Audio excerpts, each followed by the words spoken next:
Honestly, with the conflict that's happening between the U.S. and Iran right now, everyone's very curious of what's going to happen as far as Iran's reaction, if they're going to retaliate or not. So everyone's just trying to really kind of see the different possibilities of the events that are going to be befalling the rest of the world here in the next few days. So here we have the Iranian Foreign Minister Abbas Araghchi doing a press conference in Istanbul. Let's have a look. Very good morning to you, ladies and gentlemen. I'm so glad to be with you this morning. Actually, we invited you yesterday for a briefing on the latest developments on the ground and, of course, on diplomatic process. Because I came here from Geneva, where we had our first ministerial meeting of Iran E3, and then I had here yesterday lots of useful, important meetings with the foreign ministers of our region, and we discussed about different initiatives and ideas existed for a peaceful settlement of this question. But as all of you know, we suddenly faced with the aggression by American forces to our nuclear facilities. The Islamic Republic of Iran condemns in the strongest terms the United States' brutal military aggression against Iran's peaceful nuclear facilities. It is an outrageous, grave, and unprecedented violation of the fundamental principles of the Charter of the United Nations and international law. The warmongering and lawless administration in Washington is solely and fully responsible for the dangerous consequences and far-reaching implications of its act of aggression. The US military attack on the territorial integrity and national sovereignty of a UN member state carried out with genocidal Israeli regime, carried out in collusion with the genocidal Israeli regime, has once again revealed the extent of the United States' hostility towards the peace-seeking people of Iran, who will never compromise over their independence and sovereignty. The Islamic Republic of Iran continue to defend Iran's territory, sovereignty, security, and people by all means necessary against not just US military aggression, but also the reckless and unlawful actions of the Israeli regime.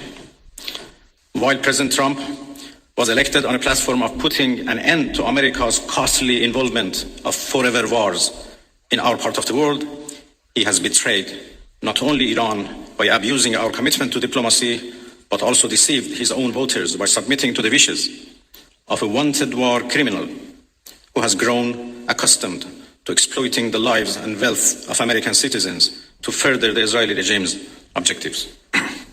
Honestly, this is something that's really in the conversation right now in America. You know, the complicated relationship that America has with Israel, especially with the absolute devastation that we've seen over the past year in Gaza, and what is essentially can be called nothing else but an ethnic cleansing of the region at this point. Although over the past few weeks, especially with the trips to the Middle East, where Trump really didn't interact with the Israeli government, there was a lot of thoughts that America was actually pulling back from that relationship. But at this point, I don't know if it was deception. I don't know if there's some kind of gain being made from the decision to carry out this attack. But surely at this point, the world really can only see America and Israel being hand in hand in the future of this conflict. Where one goes, the other will follow.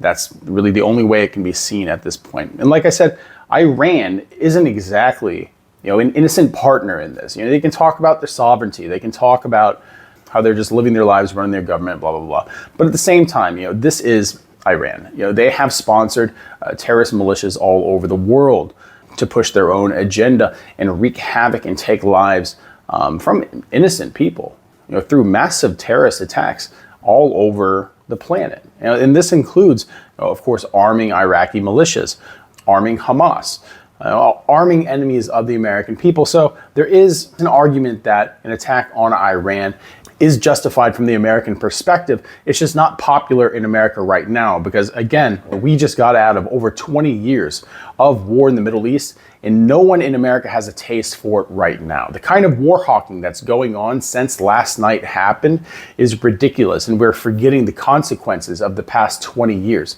the failures of the past 20 years. Like, this is going to be different. Even the language that Donald Trump using, it assumes that this would be a heads-up conflict, two powers going against each other, but that's not how this works. The world at this point knows that the effective way to fight America is not conventional warfare. Americans are masters of conventional warfare, so you never would attack them in that way. So what we would really see would be a global war on terror 2.0 at this point, and the world is just not ready for that. The world is not wanting that. This generation that's coming up doesn't want that. But I guess at this point, hey, it's been a couple years since America's been in a war. The military-industrial complex is getting a little bit hungry.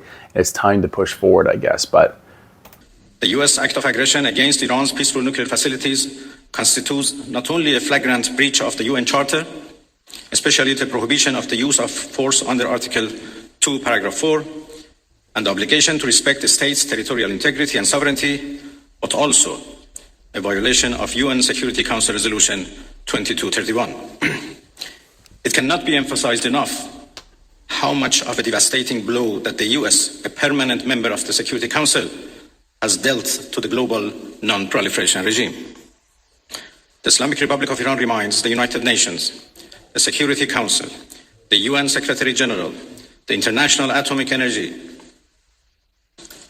It has to be said, of course, at this point that we just had the press conference with Pete Hegseth, and when asked directly what proof, what new evidence of the development of nuclear weapons was the president, was the government able to attain, and what source did it come from, and the question was completely dodged and just said, well, the president thought that this was the best way to move forward. The fact is, we've not actually seen any proof that these weapons were being developed, and it really feels like we're back in 2002 and we're talking about weapons of mass destruction in Iraq. It's the same feeling. It's exactly what it sounded like back then. It's exactly what it sounds like now. Because if you're new to this, let me tell you, they have been saying that Iran is weeks away from developing nuclear weapons for decades now. You know, this isn't anything new in the argument, but for some reason now we decided, hey, we're just gonna bomb them, and then you know what? You better be okay with that, or else it's total war. Atomic Energy Agency and other relevant international bodies of their duty and responsibility to take urgent and decisive action in response to this breach of international law. Silence in the face of such blatant aggression will plunge the world into an unprecedented level of danger and chaos. Humanity has come too far as a species to allow a lawless bully to take us back to the law of the jungle. The Islamic Republic of Iran calls on the Security Council to convene an emergency session to unequivocally condemn the criminal act of aggression by the United States against Iran and to hold the administration in Washington accountable for its violations of fundamental principles of United Nations Charter and of norms of international law. The responsibility of the IAEA and its Director General, who through evident bias in favor of warmongering parties paved the way for the current violence and bloodshed, is now clearer than ever. We call on the IAEA Board of Governors to immediately convene and carry out its legal responsibility in response to the dangerous US attack on Iran's peaceful nuclear facilities, all of which have been under the agency's full safeguards and monitoring. The world must not forget that it was the United States which, in the midst of a process to forge a diplomatic outcome, betrayed diplomacy by supporting the genocidal Israeli regime's launch of an illegal war of aggression on the Iranian nation. Not content with such malign actions, the United States itself has now also opted for a dangerous military operation and aggression against the people of Iran. In doing so, the US administration holds sole and full responsibility for the consequences of its actions, including the Islamic Republic of Iran's right to self-defense under the principles of the United Charter. In accordance with the UN Charter and its provisions allowing a legitimate response in self-defense, Iran reserves all options to defend its security, interests, and people. Thank you very much. Distinguished Minister, the question is as follows. Is the door for negotiations still open? Been in touch with Iran, of course. I still do not have exact information about the level of damages, but I don't think it matters how much damages have been made. Attacking a nuclear facility by itself is an unforgivable violation of international law and should be condemned. Yesterday, as I said, I had discussion and talks with a number of foreign ministers of the region. Almost all of them are very much concerned and interested to play a role to end this aggression by Israel, of course. They were worried about a possible attack by the United States, but yesterday we were all talking about how to stop the Israeli aggression.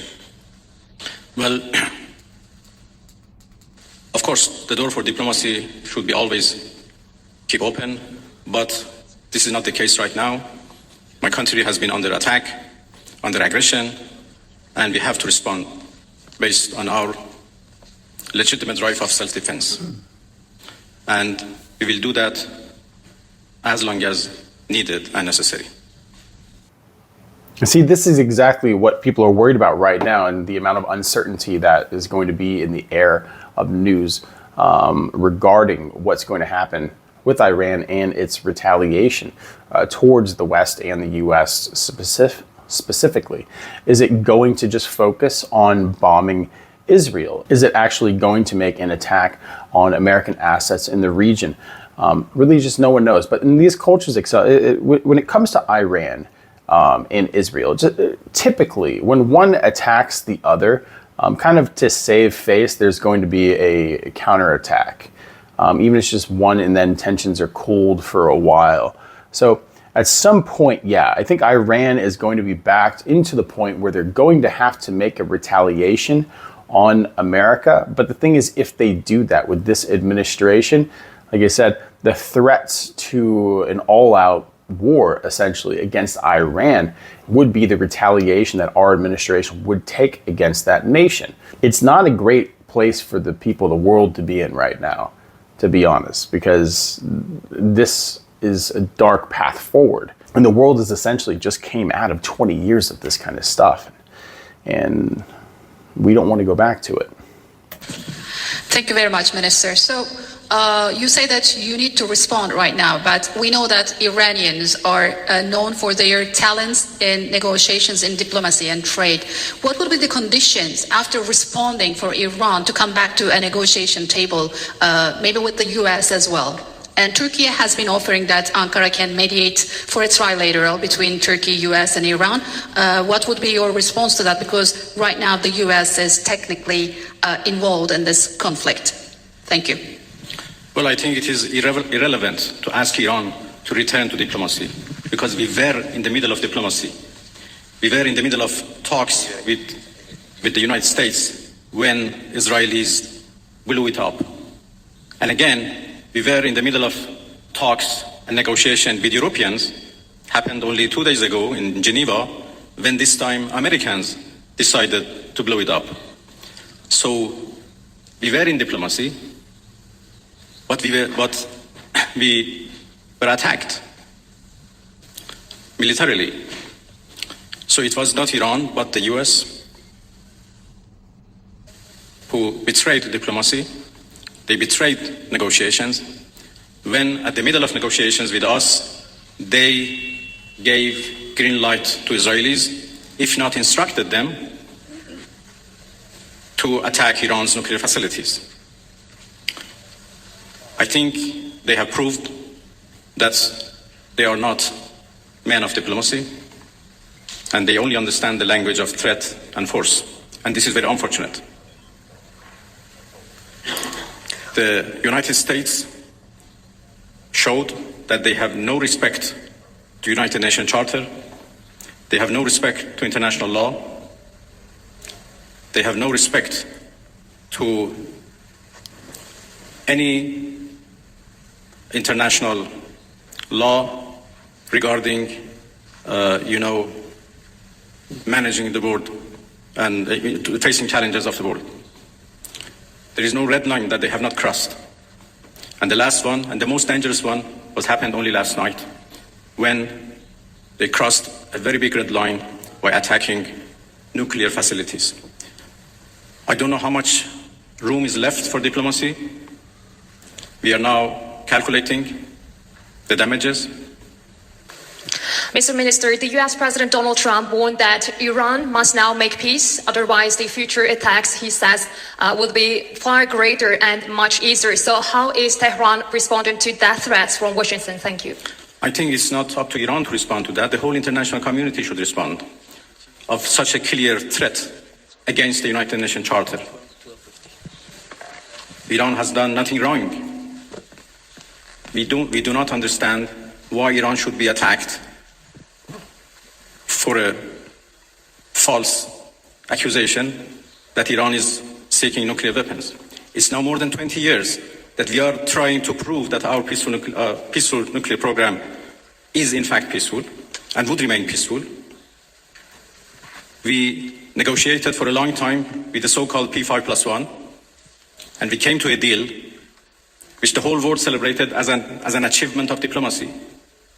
And then it was the US who withdrew from that deal and reimposed their sanctions and restarted their threats. Again, we were negotiating with the same administration, then all of a sudden they decided to attack us, first by Israelis, then by themselves. And now they are threatening us for more attacks.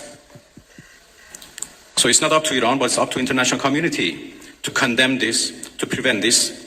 Otherwise, there will be nothing left for the international law, for the security at the world level. The Security Council should play its role, should play its responsibility to condemn and prevent these kind of threats. We will certainly defend our interest. We will certainly defend our territorial integrity, our sovereignty, and our people. And I'm so glad that our people are now fully understand what injustice they are doing against the Iranian people. They are united and in solidarity with the government, and we stand firm against any aggression. Of course, this is the danger of actually engaging with a country like Iran and the culture that it's in, is that you are going to galvanize the opposition against the United States and raise a banner for all of America's enemies to rally around. Because to the rest of the world, this does seem as an unprovoked attack, because we may believe that Iran is an enemy. We may believe, although there hasn't been any evidence, that they're developing nuclear weapons at this point and that they're weeks away, as they have been for years. But at the same point, the rest of the world does not see it that way. They don't see this as justification because there is no evidence. There is no proof. All of this seems to be coming from President Donald Trump's gut response and gut fear that Iran is developing these weapons. But this puts us in danger of creating a, like I said, galvanized coalition, especially with Iran, China, and Russia. And this comes at a time where America's economy is on the decline. And of course, the threat economically of the BRICS nation and all the trade deals that they're doing with the rest of the global community that is essentially going to freeze out the United States. This is really worrisome. And we have to, I think, kind of pray for diplomacy at this point to reign supreme and to kind of carry the day. Because, like I said, another endless war is not something that we want to get into, because this would be an absolute quagmire. Iran isn't Iraq. Iran is a much greater threat than Iraq is, and the solidarity of the different nations that it has behind it would create, like I said, generations of fighters who would conduct guerrilla campaigns and terrorist campaigns against not just the United States, but the West in general. Anyone who is seen as opposition, whether that's ideologically or, they be actual combatants. So the rest of the world just kind of has to hold its breath at the moment and see what happens with the events that are going to be coming up in the near future. And like I said, hopefully we can have peace because this entire region in general is always has really been lacking stability lately. Like I said, with the militias in Iraq, and of course with new regime taking power in Syria, The situation geopolitically is incredibly fluid within the region right now, and the opportunity for conflict is absolutely rife. So if you're still here at this point, hey, like and subscribe. Think about becoming a member. If you have any comments, go ahead and leave them down in the comment section. And as always, hey, thank you for stopping by, and we hope you have a good one.